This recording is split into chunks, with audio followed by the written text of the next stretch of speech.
FSc part 1 biology topic है organelle and cell level. Last में हमने माइक्रो और मैक्रो मॉलिक्यूल्स पढ़ा था, यानी मॉलिक्यूलर लेवल। उसमें हमने ये पढ़ा था कि जो डिफरेंट टाइप के माइक्रो और मैक्रो मॉलिक्यूल्स हैं, micro molecules and macro molecule, जो डिफरेंट टाइप के माइक्रो और मैक्रो मॉलिक्यूल्स हैं, ये माइक्रो और मैक्रो मॉलिक्यूल आपस में कंबाइन करती हैं, अरेंज होती हैं और इनकी अरेंजमेंट से बनती हैं ऑर्गेनेल्स। ये कंबाइन करती हैं तो इनसे ऑर्गेनेल्स बन जाती हैं। फिर यही डिफरेंट टाइप की ऑर्गेनेल्स कंबाइन करेंगी तो इनसे सेल बन जाता है। तो हम ये कह सकते हैं कि जो ऑर्गेनेल्स हैं ये माइक्रो और मैक्रो मॉलिक्यूल्स का एक कॉम्बिनेशन है। अगर हम एक साथ सेल का स्ट्रक्चर देखें या जनरलाइज्ड सेल स्ट्रक्चर देखें तो उसमें ये outermost boundary cell membrane है। फिर ये सेल के सेंटर का जो पार्ट है मोस्टली न्यूक्लियस है। ये लिक्विड पोर्शन है, इस लिक्विड पोर्शन को हम साइटोप्लाज्म कहते हैं। इस साइटोप्लाज्म के अंदर ऑर्गेनेल्स पाई जाती है, like this one mitochondria, ribosomes granular form में हो सकते हैं, गोल्गी बॉडीज हैं। अगर प्लांट के सेल की बात हो रही है तो इसमें फिर प्लास्टिड्स भी मौजूद हो सकते हैं। फिर पूरे सेल में एक नेटवर्क होगा, उस नेटवर्क को हम नाम देंगे एंडोप्लाज्मिक रेटिकुलम। ये नेटवर्क एंडोप्लाज्मिक रेटिकुलम कहलाएगा। तो ये एक जनरलाइज्ड सेल है, इसमें इस तरह की और भी ऑर्गेनेल्स होती है। ये तमाम ऑर्गेनेल्स माइक्रो और मैक्रो मॉलिक्यूल से बनती है। ये माइक्रो मैक्रो मॉलिक्यूल अरेंज होकर ऑर्गेनेल्स बनाएंगे और यही ऑर्गेनेल्स फिर आगे एक सेल बना देती है। तो सेल के बारे में हम कहते हैं cell is the basic structural and functional unit of organism. और ऑर्गेनेली की हम डेफिनेशन लिखते हैं, organelle are the subcellular structures. Organelle subcellular structures हैं। Subcellular mean below the level of the cell, यानी आप कह सकते हैं कि ये सेल से छोटा लेवल है। सब cellular structures present within the cell and perform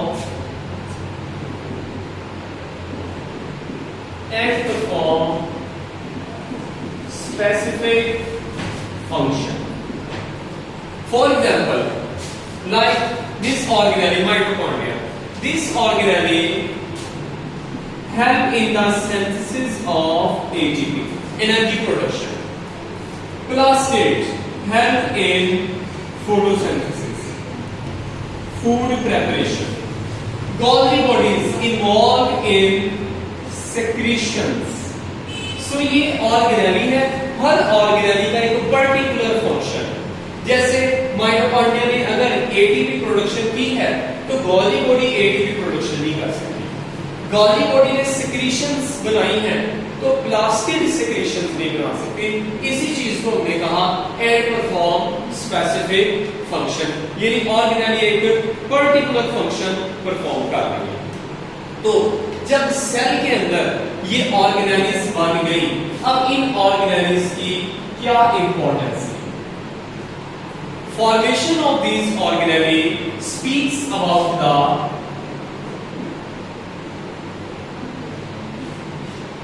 division of labor.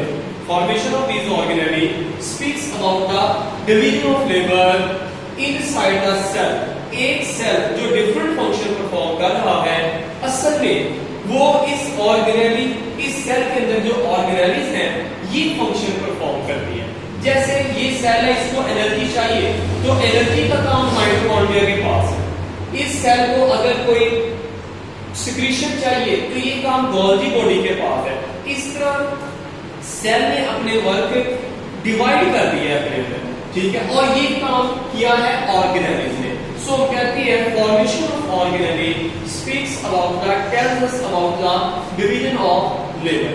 अब दो बड़े इंपॉर्टेंट टाइप के सेल्स हैं जिनमें एक को हम नाम देते हैं प्रोकैरियोट्स और दूसरे को नाम देते हैं eukaryotes.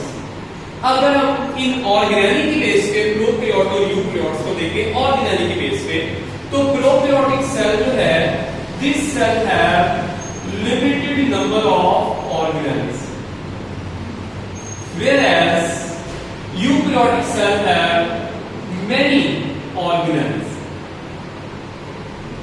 In the case of eukaryotic cell, mitochondria, Golgi body, plastid, endoplasmic reticulum, lysosome, peroxisome, all these organelles are present in eukaryotic cell. But when we discuss the prokaryotic cell, तो जब हम एक प्रोकैरियोटिक सेल की बात करेंगे तो उसमें organelles का नंबर कम होगा। जैसे ये जो मेम्ब्रेन बॉन्डेड ऑर्गेनेलिस हैं, ये यूकैरियोटिक सेल में नहीं है। लेकिन एक सिमिलरिटी ये है कि ये जो एक जनरलाइज्ड मैंने सेल बताया है, इस सेल का ये लिक्विड पोर्शन साइटोप्लाज्म है, ठीक है। ये साइटोप्लाज्म और ये outermost boundary cell membrane है, तो ये साइटोप्लाज्म और सेल मेम्ब्रेन, ये दोनों प्रोकैरियोटिक यूकैरियोटिक दोनों सेल्स में मौजूद होती है। तो ऑर्गेनेलिस और सेल, ये दो बातें हमने यहां पे डिस्कस की। नेक्स्ट जो बायोलॉजिकल लेवल ऑफ ऑर्गेनाइजेशन में जो नेक्स्ट लेवल आता है उसे हम नाम देते हैं टिश्यू लेवल। जैसे आपने भी कहा कि माइक्रो और मैक्रो मॉलिक्यूल जब कंबाइन करते हैं ऑर्गेनेलिस बनती है, ऑर्गेनेलिस के कंबाइन करने से सेल्स बनते हैं। अब टिश्यू क्या है? टिश्यू में group of cells called the tissue. अब ये जो सेल्स का ग्रुप है, ये सेम टाइप के भी हो सकते हैं टिश्यू में और ये डिफरेंट टाइप के भी हो सकते हैं। अगर हम बात करें प्लांट्स की, तो प्लांट्स में दो तरह के प्लांट्स के अंदर टिश्यूज होते हैं। एक को कहते हैं हम सिंपल टिश्यू और एक को कहते हैं कॉम्प्लेक्स या कंपाउंड टिश्यू। जो सिंपल टिश्यू है इनमें सेम टाइप के सेल्स होते हैं और जो कॉम्प्लेक्स या कंपाउंड टिश्यू है इनमें डिफरेंट टाइप के सेल्स मौजूद होते हैं। जैसे कॉम्प्लेक्स की एग्जांपल है जाइलम एंड फ्लोएम। जाइलम का काम है पूरी प्लांट बॉडी में वाटर और मिनरल के ट्रांसपोर्ट करना। एक प्लांट बॉडी जो रूट के थ्रू वाटर और मिनरल अब्सॉर्ब करेगी, ये उसकी पूरी बॉडी में ट्रांसपोर्ट होगा जाइलम टिश्यू की मदद से। जबकि फ्लोएम फूड की ट्रांसलोकेशन में इन्वॉल्व है। ये कॉम्प्लेक्स टिश्यू की एग्जांपल है। सिंपल टिश्यू में आ जाती है पेरेन्काइम और कोलेन्काइम और स्क्लेरेन्काइम। अब इसी तरह एनिमल्स में भी टिश्यूज मौजूद होती है। In the case of animals mostly 4 type of tissues are present. For example, first one, muscular tissues. Muscular tissues are also called the muscles. Muscles have only one special property, that is contraction and relaxation.